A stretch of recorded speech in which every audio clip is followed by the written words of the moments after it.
करोड़पति बनने की राह, क्या ये बस एक सपना है या सच में मुमकिन है?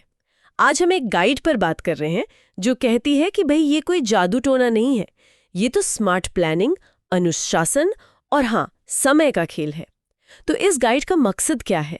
ये उन जरूरी कदमों और आदतों पर रोशनी डालती है जो करोड़पति बनने के सफर में काम आ सकती है। और एक बात जो मुझे बड़ी दिलचस्प लगी, गाइड कहती है अगर कोई हर महीने सिर्फ मान लीजिए 10,000 रुपया बचाता है, सिर्फ 10,000? हाँ, और उसे कहीं 12% रिटर्न पर इन्वेस्ट करता है तो करीब 20 या 21 साल में 1 करोड़ पहुंच सकता है। ये सुनने में तो बहुत अच्छा लगता है, 12% रिटर्न और 20 साल। हाँ, है ना? चलिए देखते हैं गाइड क्या कहती है, इसके मुख्य बिंदु क्या हैं। तो सबसे पहला कदम, एक बिल्कुल साफ, एकदम क्लियर फाइनेंशियल लक्ष्य तय करना। जैसे मुझे 35 साल की उम्र तक 10 करोड़ चाहिए। मतलब लक्ष्य स्पेसिफिक हो, मापा जा सके और टाइम बाउंड हो। सिर्फ अमीर बनना है ये काफी नहीं है। क्यों? बिल्कुल सही कहा। देखिए, जब लक्ष्य साफ होता है ना, तो एक दिशा मिलती है, वरना तो बस हवा में तीर चलाने जैसा है। ये सिर्फ एक इच्छा नहीं रहती, ये एक प्लान बन जाता है। फिर फोकस रहता है, मोटिवेशन बना रहता है। मतलब पैसे बनाने के लिए इरादा पक्का होना चाहिए। ये पहली सीढ़ी है। ठीक है, तो लक्ष्य सेट हो गया। अब गाइड कहती है कि करोड़पति वाली आदतें अपनानी पड़ेंगी, जैसे अपनी कमाई से कम खर्च करना, अपने खर्चों का हिसाब रखना। आजकल तो ऐप हैं कई, मनी व्यू, वॉलनट या सिंपल स्प्रेडशीट भी चलेगी।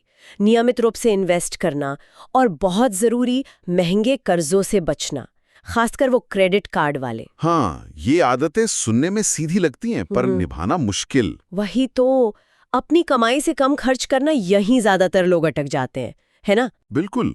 और यहाँ ना अनुशासन शब्द सबसे जरूरी है। गाइड इसी पर इशारा करती है। जब आप कम खर्च करेंगे तभी तो पैसा बचेगा निवेश के लिए। और कर्ज, खासकर जो महंगा कर्ज है, वो तो आपकी बचत को दीमक की तरह खा जाता है। क्रेडिट कार्ड का ब्याज देखा है कभी? बहुत ज्यादा होता है। सही बात है। अच्छा, अनुशासन के साथ साथ गाइड ये भी कहती है कि सीखते रहो लगातार। जैसे कुछ किताबें बताई हैं, रॉबर्ट कियोसाकी की रिच डैड पुअर डैड या मॉर्गन हाउसेल की द साइकोलॉजी ऑफ मनी, और यूट्यूब चैनल्स भी हैं आजकल, जैसे सीए रचना रानाडे या प्रांजल कामरा। तो ये सीखना क्यों इतना जरूरी है? देखिए, फाइनेंस की दुनिया बदलती रहती है ना? मार्केट ऊपर नीचे होता है, नए निवेश के तरीके आते हैं। तो अगर आप सीखते रहेंगे तो आप बेहतर फैसले ले पाएंगे, रिस्क को समझ पाएंगे और नए मौके भी पहचान पाएंगे। ज्ञान आपको फ्लेक्सिबल बनाता है। आप बदलती सिचुएशन के हिसाब से अपनी स्ट्रैटेजी बदल सकते हैं। ठीक है, तो सीखना भी हो गया। अब आता है पैसा कमाना, कमाई बढ़ाने की बात। गाइड कहती है सही करियर चुनो या बिजनेस, जैसे सॉफ्टवेयर डेवलपमेंट, डिजिटल मार्केटिंग जैसे स्किल्स जिनकी डिमांड ज्यादा है, या फिर कोई स्केलेबल बिजनेस जैसे ऑनलाइन स्टोर या कोई टेक स्टार्टअप, या फ्रीलांसिंग भी कर सकते हैं फाइवर, अपवर्क जैसे प्लेटफॉर्म्स पर। लेकिन इनमें तो रिस्क भी है ना, नौकरी छोड़ना या बिजनेस शुरू करना। हाँ, रिस्क तो है, लेकिन गाइड यहाँ कैलकुलेटेड रिस्क की बात कर रही है। मतलब सोच समझकर उठाया गया जोखिम। ऐसे फील्ड्स में जाओ जहां कमाई बढ़ाने की गुंजाइश ज्यादा हो। पूरी तैयारी के साथ, आंख बंद करके नहीं कूदना है। और हाँ, अगर आपकी कमाई ज्यादा होगी या बिजनेस बढ़ेगा तो वो जो 20-21 साल वाली बात थी ना शुरू में, हाँ, वो समय कम हो सकता है, काफी कम। अच्छा, ये हुई ना बात। ठीक है, अब आते हैं निवेश पर, इन्वेस्टमेंट।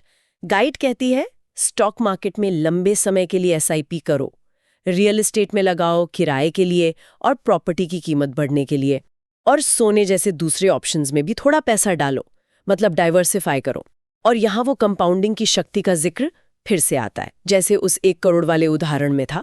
बिल्कुल, डाइवर्सिफिकेशन यानी अलग अलग जगह पैसा लगाना, वो आपके रिस्क को कम करता है। एक जगह डूबा तो दूसरी जगह शायद बचा ले। और कंपाउंडिंग, वो तो लंबी दौड़ का घोड़ा है, समय के साथ पैसा उसी से बढ़ता है। लेकिन वो 12% रिटर्न वाली बात, वो कैसे पक्का होगा? वो तो मार्केट पे निर्भर करता है ना। हाँ बिल्कुल, 12% कोई गारंटीड रिटर्न नहीं है, ये समझना बहुत जरूरी है। ऐतिहासिक रूप से देखें तो इक्विटी यानी स्टॉक मार्केट में लंबे समय में ऐसा रिटर्न मिला है, पर इसमें जोखिम भी रहता है। इसीलिए गाइड धैर्य और लंबे समय तक टिके रहने पर इतना जोर देती है। समझ गई। और गाइड में ये भी लिखा है कि कमाई के कई सोर्स बनाओ, जैसे नौकरी तो है ही, साथ में कोई साइट का काम या पैसिव इनकम। हाँ, मल्टीपल इनकम स्ट्रीम्स। और एक और चीज, लाइफस्टाइल इन्फ्लेशन से बचो। मतलब कमाई बढ़े तो खर्चे उसी रेशियो में मत बढ़ाओ। ये बहुत पते की बात है। कई इनकम सोर्स होने से एक तरह की सिक्योरिटी मिलती है, अगर एक सोर्स बंद हो जाए तो दूसरा है, और लक्ष्य तक तेजी से पहुंचने में भी मदद मिलती है। और लाइफस्टाइल इन्फ्लेशन, ये एक जाल है। सैलरी बढ़ी नहीं कि गाड़ी बड़ी ले ली, घर बड़ा ले लिया। अगर बढ़ी हुई कमाई खर्ची हो गई तो निवेश कहाँ से करेंगे? तो बढ़ी हुई कमाई को बचाना और इन्वेस्ट करना है। सही कहा। और आखिर में जो शायद सबसे मुश्किल है, अनुशासन और धैर्य। गाइड कहती है कि ज्यादातर जो लोग खुद करोड़पति बने हैं उन्हें 5 से 20 साल लगे हैं। तो अपने प्लान पर टिके रहना और बीच बीच में देखते रहना कि सब ठीक चल रहा है या नहीं, ये जरूरी है। ये मेंटली कितना मुश्किल हो सकता है। बहुत। ईमानदारी से कहूं तो यही सबसे मुश्किल हिस्सा है। लंबे समय तक एक ही रास्ते पर चलना, जब बाजार गिर रहा हो तब भी निवेश करते रहना, डर और लालच पर काबू रखना, इसमें बहुत मानसिक मजबूती चाहिए। धैर्य ही यहाँ पर क्या कहते हैं असली परीक्षा है। तो अगर हम पूरी बात को समेटें तो ये गाइड यही कहती है कि करोड़पति बनना एक सिस्टमैटिक प्रोसेस है, कोई लॉटरी नहीं है। इसमें लक्ष्य तय करना, अच्छी आदतें डालना, लगातार सीखना, कमाई बढ़ाना, समझदारी से निवेश करना और सबसे ज़रूरी अनुशासन और धैर्य रखना शामिल है। वो जो 10,000 रुपये महीने से 1 करोड़ वाला उदाहरण था, वो दिखाता है कि ये नामुमकिन नहीं है, बस सही तरीका और समय चाहिए। बिल्कुल। तो मोटी मोटी बातें हुई, साफ लक्ष्य, अच्छी आदतें, सीखते रहना, ज्यादा कमाना, स्मार्ट निवेश और धीरज रखना। हाँ, और एक बात सोचने के लिए छोड़ जाते हैं। हमने सोच समझकर जोखिम यानी कैलकुलेटेड रिस्क की बात की थी।